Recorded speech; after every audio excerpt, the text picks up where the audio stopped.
En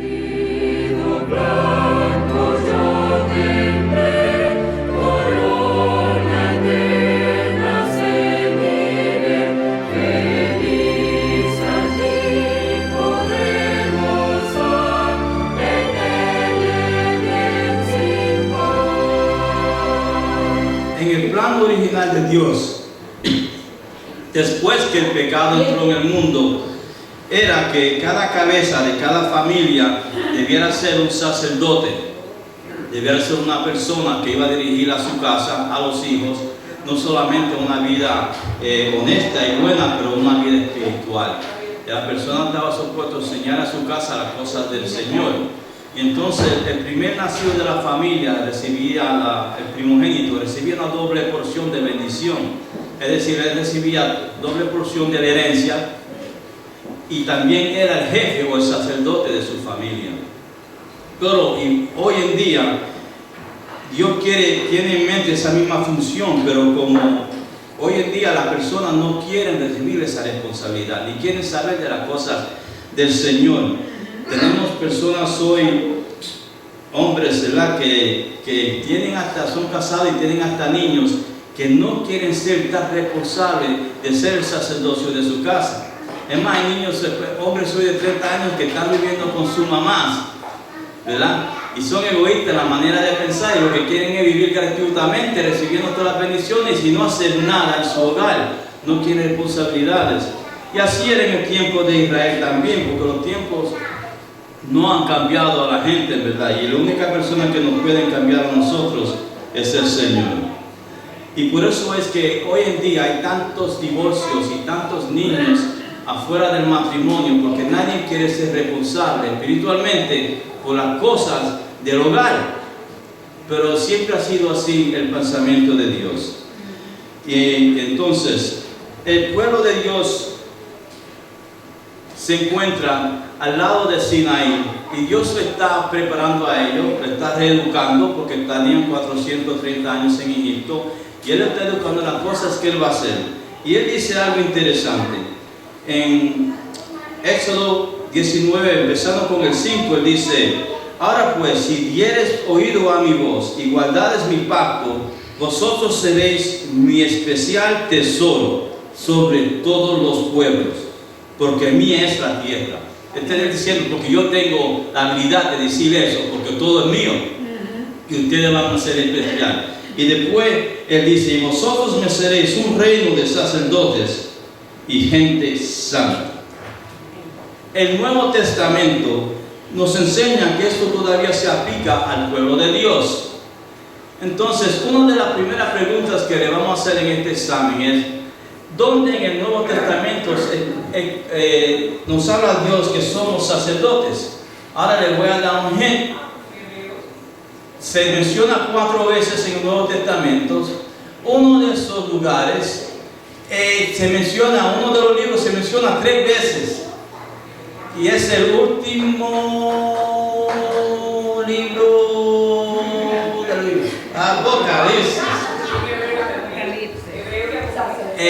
No, en hebreo no. Primera de Pedro es la otra. Entonces, bueno, ya dijeron Apocalipsis también. Se encuentra Apocalipsis 1, 5, 6, Pedro 2, 9, Apocalipsis 5, 10 y Apocalipsis 26. ¿Ya? En esos 4 lugares se menciona eso. Entonces, no se pongan nerviosos. Entonces el Señor le dice al pueblo de Israel que ellos van a ser sacerdocios para Él. Y Él llama a Moisés que suba al monte Sinaí, o el monte Hebrón, como algunos dicen. Y mientras Moisés está allá 40 días y 40 noches, recibiendo la ley de Dios, y recibiendo también planes como hacer el santuario, porque si uno va a ser un sacerdote necesita una iglesia o un lugar donde va a ocupar ese oficio, ¿verdad? Mientras él está arriba, ¿qué hizo Israel en el valle? Hizo un becerro de oro, hizo un becerro de plata, hizo nada, esperando a Moisés, o hicieron la estatua de libertad. El becerro de oro, muy bien. Qué buenos estudiantes son ustedes, ¿verdad? Y entonces ellos hicieron este becerro de oro, pero hicieron todos, o ellos cogieron una persona para hacerlo. Es decir, ¿quién dirigió a hacer este becerro de oro? Oh, ¿fue Obama? ¿O fue Mitt Romney? Obama quien es líder, o Mitt Romney que quiere ser líder. Puede ser Aarón, hijo de Moisés, o Juventino Chacón, anciano de Rey. ¿Quién fue? Aarón. Tienes razón, hermano de Moisés. Entonces, si él fue el que dirigió el pueblo, él fue el que hizo este estatua de oro que llevó a la gente a adorar un Dios falso, ¿verdad? Se puede decir que él era más responsable por la manera que actuó el pueblo con otras personas. Es decir, él se puede decir que él fue el jefe de los pecadores. ¿Ah? Él fue el dirigente, él fue el que le dijo a Moisés, bueno, yo eché todo el oro que me dieron y salió este becerro. Pero él lo hizo, ¿verdad? Entonces, Moisés baja del pueblo, desde el monte, y ve lo que el pueblo está haciendo, y él dice lo siguiente: todos los que están de Jehová, vengan hacia mí. Y la gente se quedaba pensando, y finalmente el tribu de Leví fue donde Moisés, porque ellos estaban al lado de ¿quién? De Jehová. Y Aarón era del tribu de Leví también, y él se fue con Moisés, y fueron los únicos que se fueron a su lado. Entonces, porque ellos fueron el tribu que reportó lo que Dios estaba haciendo, Dios le dice a ellos que ellos van a ser sus ministros, sus sacerdotes. ¿Y a quién fue, tú crees que ustedes, que él hizo el jefe de esos sacerdotes? A Aarón. Vamos a ver la respuesta que tiene aquí. A Jimmy Swagger, a Pablo Diego de la Vega. Papá, Diego de la Vega es el sol, ¿sabes? Aarón, hermano de Moisés, o Ted Wilson, el director de la conferencia general. ¿Quién fue? Aarón, déjame ver. Tiene razón. Lo hizo él, el jefe de los sacerdotes. ¿No es eso interesante? Llegó de un extremo al otro. Llegó de ser el jefe de los pecadores al sumo sacerdote de los sacerdotes del tribu de Leví. Y eso es interesante para eso, porque eso nos enseña a nosotros que no importa cuán pecador tú puedes ser, Dios te puede bendecir y traerse cerca de Él a través de su gracia. Pensando en esto, ¿quién era el primero jefe de los pecadores que nos habla el Nuevo Testamento? Es decir, ¿quién escribió la mayoría del Nuevo Testamento? Elvis Presley, Pedro, Pablo o Lucas. Pablo. Tienen que escuchar a los de atrás que ellos saben. Ok. Entonces Pablo nos dice en 1 Timoteo 1:5: Jesús vino al mundo para salvar a los pecadores, de los cuales yo soy el primero. En Efesios 3:8 Pablo dice: soy menos que el más pequeño de todos los santos. Otra pregunta entonces. El hecho que Pablo era el primero jefe de pecador, él se consideraba el peor de los peores, porque él iba persiguiendo a la iglesia, ¿afectó el estado de Pablo como el poder de Dios? Sí. No. Si no, eso quiere decir que estaba más para decir que no, pero no tan seguro. O no sí. No sí no es un nombre japonés. No sí es que decir que está más al lado del no que del sí. ¿Afectó el estado de Pablo como el pecador el poder de Dios? No. Otra pregunta. ¿Afectó el estado de Pablo como pecador el amor de Dios? El primero fue el poder y el segundo el amor de Dios. No, sí, no. Sí, no, sí. Te la pone de nuevo. ¿Qué creen? No. Ustedes vieron el examen antes de entrar aquí. Yo lo dejé ahí. Ok. ¿Afectó el estado de Pablo como pecador el perdón de Dios? Ahora es sí, no. No, sí. Sí y no. ¿Cuál creen que es? No, tienes razón. No afectó el perdón de Dios, el amor y el poder de Dios. Aarón pecó más que todo lo que había en el campamento de Israel cuando Moisés estaba en el monte. Pero Aarón se arrepintió más. Y cuando uno se arrepiente y confía en sus pecados, Dios lo trata como que si nunca hubiese pecado. Pregunta: ¿cuántas veces necesitamos pedir perdón a Dios para que Él nos perdone de un pecado? ¿Una vez? 7 veces. ¿70 más 7 o nunca? Una vez. ¿Una vez? Oh, una vez. Entonces, si es así, sería un pecado pedirle a Dios perdón por un pecado cometido más de una vez. Es decir, que yo cometo un pecado y le pido a Dios perdón hoy y mañana y el día de mañana por el mismo pecado. ¿Sería eso posible?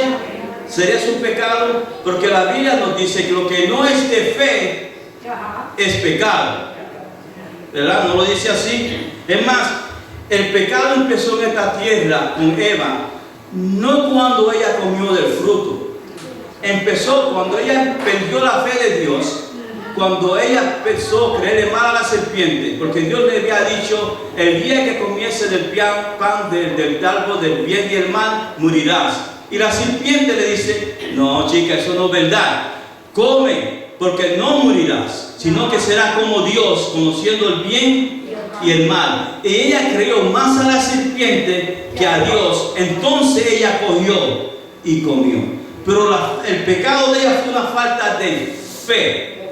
Entonces, te pregunto de nuevo: ¿sería un pecado pedirle a Dios perdón por un pecado cometido si lo hace más de una vez? ¿Sí? ¿No? Bueno, depende del pecado. O puede ser. ¿Qué creen ustedes? ¿Ah? ¿Sí? ¿No? ¿Puede ser?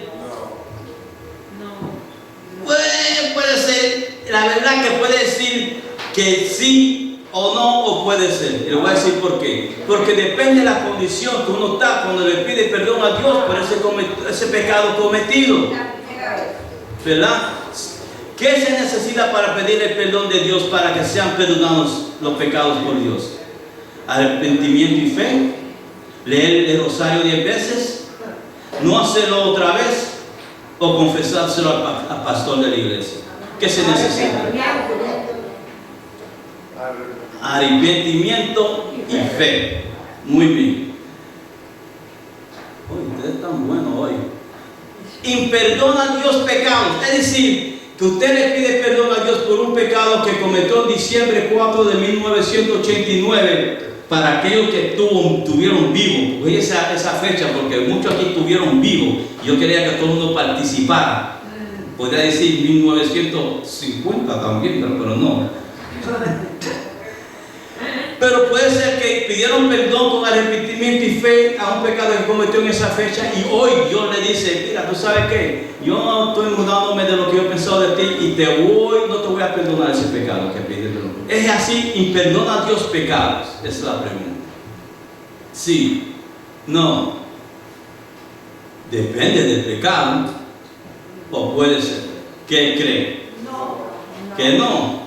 Wow, la clase es buena. Esa clase es buenísima, ¿verdad? Otra vez. ¿Algunos han pedido perdón a Dios por un pecado como 2 o 3 veces? Yo lo he hecho también. Pero eso es que tenemos que empezar lo que estamos haciendo. Porque pidiéndole perdón al pecado por el mismo pecado, puede ser que estamos cometiendo un pecado sin saberlo, porque es una falta de fe, primeramente. Pero porque Él nos perdonó la primera vez, lo hacemos con arrepentimiento y con la fe, ¿verdad? O puede ser que no aceptamos nosotros el perdón. Quizás el problema es nuestro. Le pedimos a Dios perdón, pero nosotros mismos, porque quizás el pecado pensamos que es más pecaminoso, no aceptamos el perdón que Dios nos ha otorgado, que Él nos ha dado, y a veces cargamos con la culpa de ese pecado sin tener que cargar, ¿verdad? No sabiendo que Dios no nos ha perdonado. Primera de Juan 1:9 dice: si confesamos nuestros pecados, Él es justo y fiel para perdonar nuestros pecados y limpiarnos de toda maldad, ¿verdad? Ustedes han escuchado la historia del hombre que cargaba una carga encima por la carretera y viene uno con un coche de caballos y le dice: ¿a dónde vas? Y dice: bueno, voy para la ciudad. Y le dice: ven, yo voy para allá también, deja darte un ride. Y él se monta y sigue el hombre con el coche, pero se nota que el hombre todavía tiene la carga encima de él. Y dice, bueno, ¿por qué no baja la bolsa en el piso del coche? Dice, tú eres tan amable que me ha dado, pon para la ciudad, no te puedo dejar que me cargue la carga mía también. Pero ya la carga la está cargando el coche. Nosotros a veces no dejamos esa carga en los pies de la cruz. Y la razón que le pedimos perdón a Dios es una falta de fe nuestra, porque no estamos aceptando el perdón que Dios gratuitamente nos da a través de la sangre que Cristo se pidió en la cruz. Y nosotros seguimos preguntando perdón. ¿Por qué? Porque en verdad no creemos que Dios es tan bueno. Y lo es. El problema son nosotros mismos. Pensamos que en estos versículos, cuando estamos meditando, estudiando el tema del juicio, hermanos, soy pecador, primero como era Pablo y eso, pero Señor, te confieso con arrepentimiento y fe, por favor, perdóname, quita esta culpa de mí. Quiero vivir una vida de paz. ¿Hacemos eso o seguimos confesando nuestros pecados cada noche, cada mañana? Nosotros tenemos que mandar nuestros pecados a Dios para que Él nos perdone. Y cuando llenemos nuestros nombres en el juicio allá, cuando abra el libro de vida, va a encontrar nuestros nombres escritos ahí, y en el libro de los actos y hechos cometidos negativamente no va a haber nada sino una página blanca. Aquí se predicó una vez que Dios no se olvida de los pecados, sino que están escritos en el santuario, y que Dios te puede coger y añadir ese pecado que te perdonó una vez y dártelo para atrás. Y usaron Mateo 18, en la parábola del hombre que debía mucho, ¿verdad? Y el hombre que le debía a ese que debía mucho un poquito. Y el hombre que debía mucho va donde el rey a quien le debía el dinero y se pone a llorar, porque el rey le dice, mira, ya es tiempo de pagarle. Y él dice, no tengo con qué pagarte, por favor perdóname. Y el rey dice, no, se pone a llorar porque le van a meter a él en la cárcel, a la esposa y los hijos. Pero después el rey se arrepiente y lo perdona. Y él le debía al rey con $1 millón.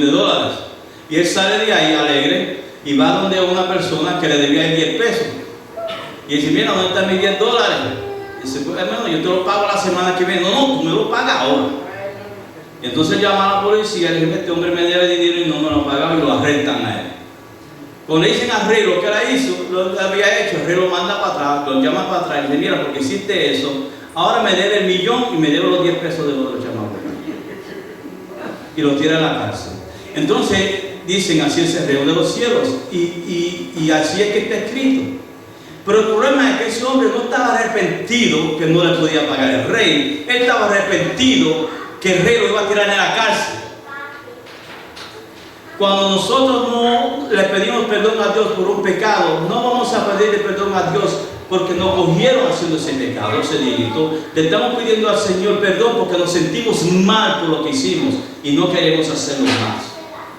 Es una gran diferencia entre la actitud de aquella persona y la actitud que debemos tener cuando le pedimos a Dios perdón.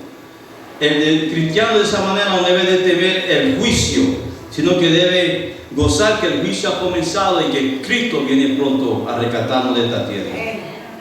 Entonces Dios llama a Aarón para ser un sacerdote, el sumo sacerdote. Aarón era una demostración para el pueblo de Israel y para nosotros, que no importa lo que hacemos, que Dios nos puede llevar a alturas y transformarnos de una manera increíblemente. Entonces yo me imagino que cuando Moisés llama a Aarón y le dice, mira, Aarón, Dios tiene algo para ti, que quizás Aarón pensó, ahora sí que me lo van a dar.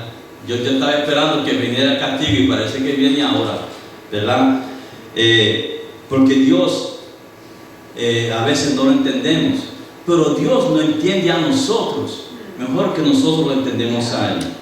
Entonces Él entiende nuestras emociones, nuestras debilidades.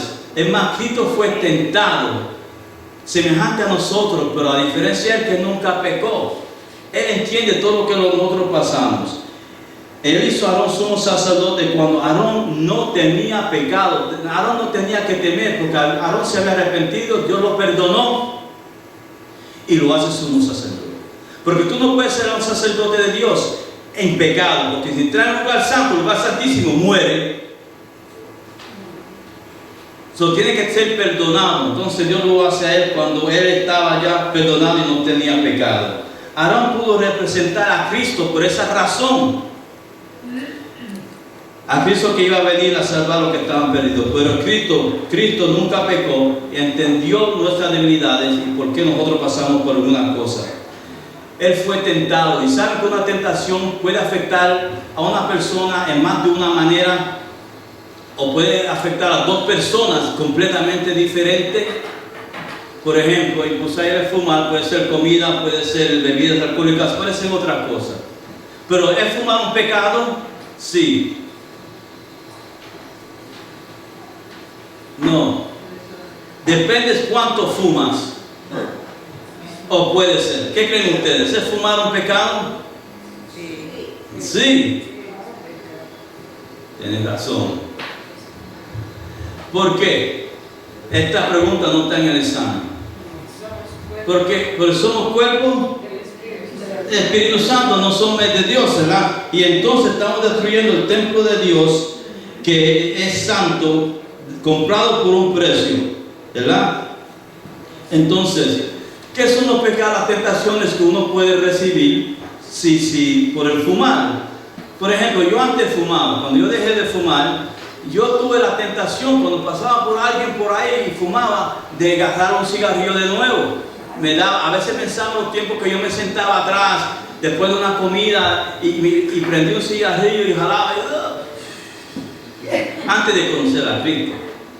Pero conocí a Cristo, reconocí que el cuerpo mío es el templo de Dios, gracias al Señor, que no debo de fumar, que debo de comer comidas saludables, ¿verdad? De abstenerme de bebidas alcohólicas. Y se me quitó esa tentación, pero no se me quitó de un día a otro. Cogió tiempo, ¿verdad? Y ahora, el fumar, ¿me da tentación de agarrar un cigarrillo?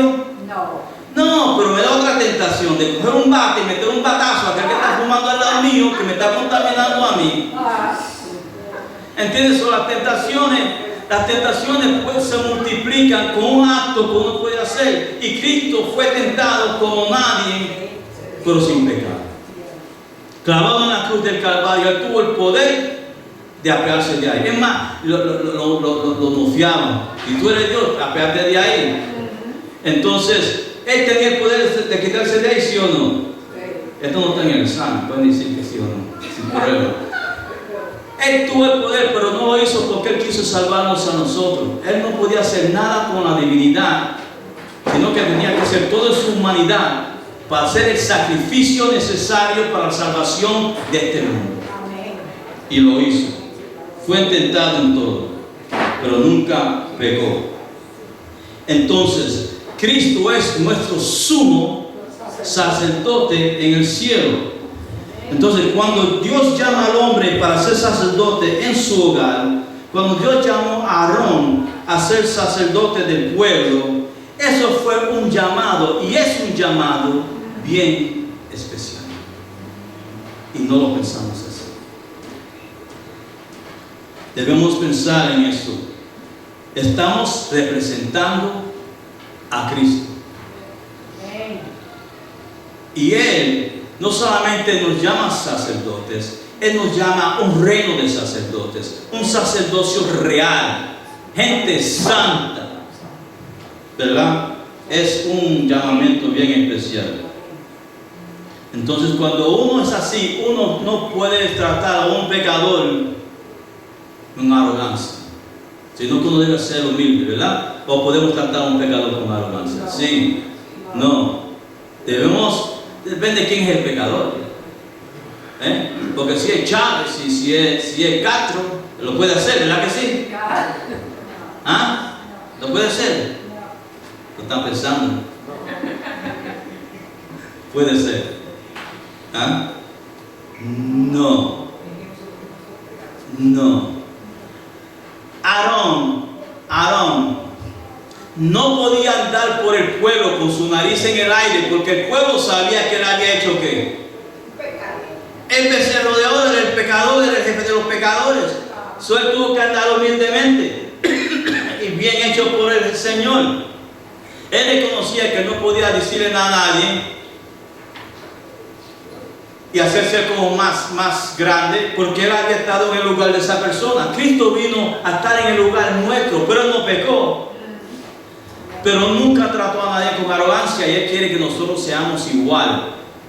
La diferencia entre nosotros aquí y los que están en el mundo es que hemos recibido a Cristo en nuestros corazones y su Santo Espíritu ahora dirige nuestras mentes y nos hace humildes, porque cuanto más cerca estamos de Cristo, más pecadores vemos que somos, ¿verdad? Entonces, Moisés ahora tiene que hacer ciertas cosas. ¿Por qué? Porque antes de ser un sacerdote, uno tenía que pasar por ciertos actos. Y Moisés llama a Aarón para hacer ciertas cosas para que él ahora esté capacitado para el oficial de sacerdote. Y voy a actualizar, a asentar algunas de estas cosas, no todas. En Éxodo, capítulo 4, versículo 16, el Señor le dice a Moisés y a Aarón, le dice: Moisés será para ti, Aarón, como Dios.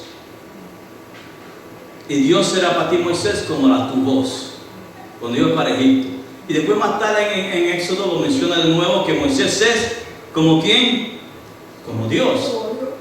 Entonces, Moisés es símbolo de quién en Levítico 8:6. Y 8:6 dice lo siguiente: Moisés hizo acercarse a Aarón y a sus hijos y los lavó con agua. ¿Quién representaba a Moisés cuando se puso a lavar a Aarón y sus hijos? ¿A Obama? ¿A Mitt Romney? ¿Al Papa o a Dios? A Dios. Lavó Moisés a Aarón y a sus hijos con sus ropas puestas y dice: vengan hacia aquí. No se quiten nada, porque lo voy a lavar con las ropas puestas. ¿Eso es verdad? ¿Eso es mentira? Él lavó a algunos con sus ropas, pero no a todos. O le dijo: póngase su traje de baño. ¿Qué creen ustedes? ¿Ah? ¿Lo lavó con sus ropas puestas o no? ¿Ah? No.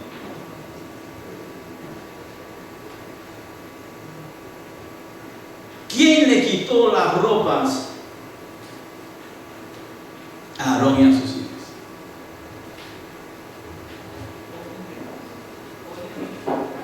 Moisés.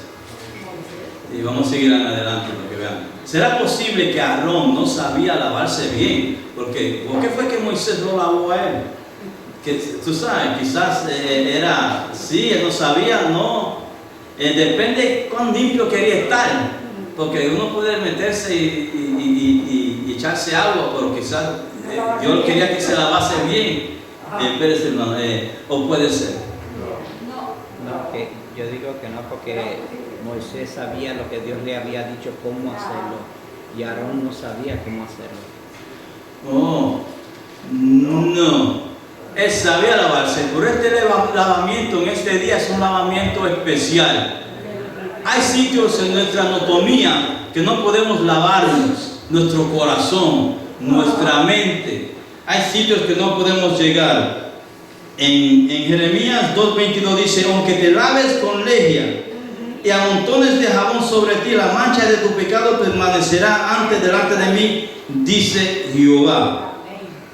En verdad no era Moisés quien estaba lavando a Aarón y a sus hijos, era Dios que lo estaba haciendo, ¿verdad? Y Dios hace todo por nosotros, porque el ropario representa el carácter que la Biblia dice que es como trapo de inmundicia.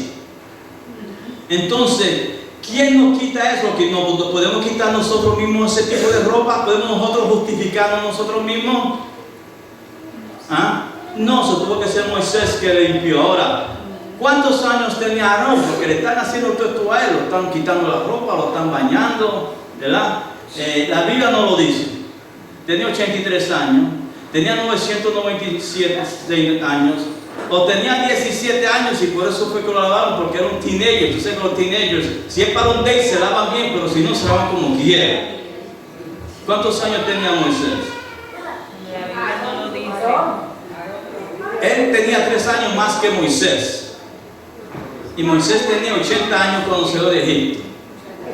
¿Cuántos años tenía él? 83. Oh, okay. Ahora, después que se baña y hace todo eso, a Moisés lo viste. Lo viste.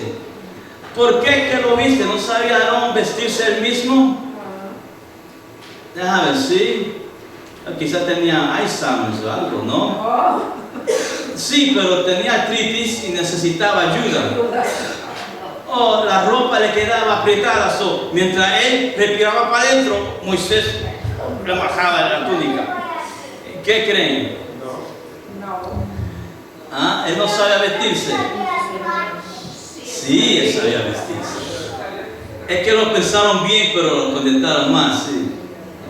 Él no sabía cómo iba la distribución de la ropa que se montó. Que Aarón. Oh, quizás era la orden, pero él sabía vestirse. Es como poner, porque la ropa sacerdotal tenía ciertas calidades como la ropa común, tenía sus calzoncillos, sus camisetas, sus pantalones, por decirlo así, su camisa, ¿verdad? Pero era Moisés que lo tuvo que vestir a él. Entonces, ¿qué nos enseña esto? Que el que nos limpia a nosotros de pecado es Jesús, es Dios. Si le confesamos nuestro pecado con arrepentimiento y fe, ¿verdad? El que nos limpia es Él. El que después nos viste con su justicia, con su amor y misericordia, también es Jesús. Y entonces Él nos llama sacerdotes, una nación santa, un pueblo real. Y no son cosas que nosotros podemos hacer nosotros mismos. En el versículo 7, Moisés dice que comienza de eso, ok. ¿Quién era el único que nos puede vestir? Es Jesús. La última pregunta, se lo voy a hacer aquí ahora. Y no importa lo que hicieron en las otras 19, si contestan está bien, le vamos a dar una A. ¿Quién es el único que nos puede vestir con su justicia? Cristo. ¿Ah? ¿Ustedes no han visto el pastor de la iglesia? Jesús es Cristo, nuestras madres, nosotros mismos. Cristo Jesús. Amén. Yo he ido a hogares, he experimentado esto también quizás en mi vida real, no me recuerdo. Hay padres que tienen un niño, cuando el niño al principio cuando nace y viene a la casa todo es lindo, pero después pasa 2 o 3 semanas, un mes, y los padres se ponen a discutir por qué va a limpiar el niñito que hizo el número 2. Porque ya no quieren tocar eso, el niño ahora está apretando un poco la cosa y la cosa es seria, ¿verdad? Lo que Cristo hace por nosotros es más grande que eso. Porque la mancha que nosotros ponemos, el pecado que cometemos, es como ya dijimos, como trapo de inmundicia. ¿Tú quieres ver algo que apesta? Y contigo eso, Cristo quiere limpiarnos, quitarnos esas ropas para hacernos puros y santos en su santo y divino nombre. Y eso está bueno. Pero después que nos vista con una ropa de su justicia, una ropa que solamente te permite entrar en los cielos, porque sin esa ropa tú no puedes ir a la boda del Cordero. Eso es otra cosa. Por encima de eso, después de decirte a ti y a mí que somos sacerdotes, que somos santos, eso es una cosa increíble. ¿Y para qué nos llama santos? ¿Ah? ¿Qué dice primera de Pedro? Ese es su grado. Mira, es un grado de oro. Él nos llama para anunciar la virtud de aquel que nos sacó de tinieblas a su luz admirable. Para eso que nos llama sacerdotes, para contarle a otra gente de lo bueno y lo lindo que es Él, de la salvación que ya no aceptamos nosotros, que ellos lo pueden ofrecer a receptarla también, que a ellos no importa el pecado que cometan, Dios lo quiere y puede limpiarnos, que los puede unir a su amor, a su misericordia, para que un día estén con Él en el reino de los cielos. Nosotros no somos sacerdotes aquí para estar sentados haciendo nada. Saben que solamente una vez en toda la Biblia se encuentra que este dicho de ser una nación santa se cumplió. Que cada hogar tuvo un sacerdote. Eso ocurrió una vez en la historia de este mundo, más que una vez. Era el último día de los judíos en Egipto. El Señor le dice a la gente: tiene que matar un cordero y poner su sangre sobre los dinteles de la puerta. Y tiene que coger ese cordero, meterlo en el hogar y comérselo completamente en esa noche. Lo que no se coma lo tienen que quemar. Quiere decir que cada persona, cada hogar tenía que dirigir su familia a hacer eso, poner la sangre, cocinar el cordero y comérselo. Había un sacerdote en cada familia, porque si no lo hiciesen iban a morir. Y los que no obedecieron, vino el ángel de la muerte y murió el primogénito de esa familia. Pero en el pueblo de Israel no murió nadie. Y el Señor esa noche cogió a su pueblo y lo sacó de Egipto en rumbo para Canaán. Antes que venga Cristo, cada hogar cristiano tiene que ser un sacerdote. Cada uno. Si no, vamos a quedarnos aquí a morir. No vamos a salir de Egipto para llegar a la Canaán. Pero si lo hacemos, Jesucristo nos promete la vida y la vida en abundancia eternamente. Y entonces se cumplirán las palabras que se ven en Apocalipsis. Si viene aquí, 20 y versículo 6. Bienaventurado y santo el que tiene parte en la primera resurrección. La segunda muerte no tiene potestad sobre estos, sino que serán sacerdotes de Dios y de Cristo. Eso es nuestra esperanza. Dios oye nuestras confesiones en arrepentimiento y fe, nos perdona, nos quita las ropas de injusticia, nos limpia con su sangre, nos viste de justicia y nos llama sacerdotes. Eso es algo especial. Mediten en eso, piensen y que Dios lo bendiga.